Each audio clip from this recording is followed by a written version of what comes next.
बिस्मिल्लाहिर्रहमानिर्रहीम।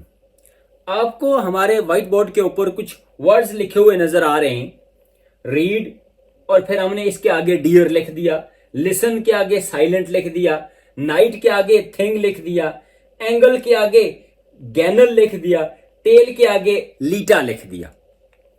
अब इनका मकसद क्या है, इनकी साइंस समझते हैं।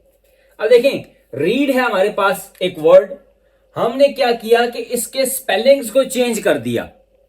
अब देखें कि हमारे पास रीड में आर पहले आ रहा था, हमने पहले डी ले आए हम पहले, फिर उसके बाद ई ले आए, फिर उसके बाद ए ले आए और आखिर में आर को हमने ले लिया।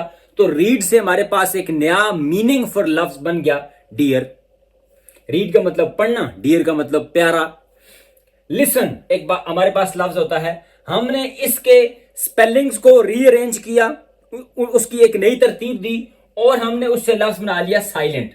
अब देखें, ये एस यहां से लिया हमने, आई यहां से लिया, एल यहां से लिया, ई यहां से लिया, एन यहां से लिया और टी यहां से लिया। यानी जो अल्फाबेट्स यहां पर थे वही हमने यहीं पर यूज किए। आगे हमारे पास नाइट, नाइट को हमने बना दिया थिंग। बिल्कुल अल्फाबेट्स जो थे हमारे पास, हमने सिर्फ उनकी तरतीब चेंज की, रीअरेंजिंग की। आगे आप देखें, एंगल, इसमें भी हमने तब्दीली की और अल्फाबेट्स को आगे पीछे करके एक नया बना दिया। हमारे पास वर्ड आ गया गैनल और टेल को हमने बना दिया लीटा। अंग्रेजी ग्रामर में कोई भी आपके पास वर्ड दिया हुआ है, आप उस वर्ड के स्पेलिंग्स में तब्दीली करें, उसके जो अल्फाबेट्स हैं उनको रीअरेंज करें, आगे पीछे करें और कोई भी मीनिंगफुल लफ्ज बनाएं, कोई भी मीनिंगफुल वर्ड बनाएं, तो उसको अंग्रेजी में हम कहते हैं एनाग्राम।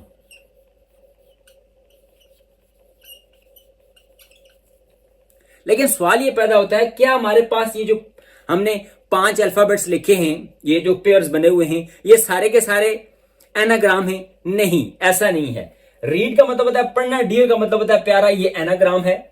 लिसन का मतलब होता है सुनना, साइलेंट का मतलब होता है खामोश होना, ये भी मीनिंगफुल वर्ड है। नाइट का मतलब होता है रात, थिंक का मतलब होता है कोई भी चीज, ये भी मीनिंगफुल वर्ड है। आगे आप देखें, एंगल, एंगल का मतलब होता है जाविया। लेकिन गैनल ये कोई लफ्ज नहीं है, कोई मीनिंगफुल वर्ड नहीं है, इसलिए इसको हम एनाग्राम नहीं कहेंगे। हाँ, इसको जंबल्ड वर्ड्स कह सकते हैं, रीअरेंज्ड वर्ड कह सकते हैं, लेकिन ये एनाग्राम नहीं होगा। एनाग्राम के लिए शर्त है कि वो जो नया हमने लफ्ज बनाया है स्पेलिंग को आगे पीछे करके, वो मीनिंगफुल होना चाहिए, उसका कोई ना कोई मतलब होना चाहिए। आगे देखें, टेल का मतलब होता है कहानी, कोई भी किस्सा, जबकि लीटा कोई लफ्ज नहीं होता। हाँ, ये एंगल और टेल से कुछ मीनिंगफुल वर्ड बन सकते हैं। जैसे देखें, एंगल हमारे पास लफ्ज होता है, तो इसी से अगर हम कर लें एंजल, एंगल का मतलब जाविया, एंजल का मतलब फरिश्ता, तो ये जो इससे एंजल बना ये एनाग्राम हो जाएगा। टेल कहानी को कहते हैं, लीटा के बजाय टेल को अगर हम कर दें लेट, जो देर हो जाती है बंदे को, देर से हो जाना, ताखीर हो जाना, ये इससे एनाग्राम बन गया। तो उम्मीद है कि आपको हमारा आज का ये जो सेशन है इसमें कही की बात, यानी एनाग्राम की तारीफ समझ आ गई होगी, उसकी डेफिनेशन समझ आ गई होगी कि एनाग्राम होता क्या है। एनाग्राम।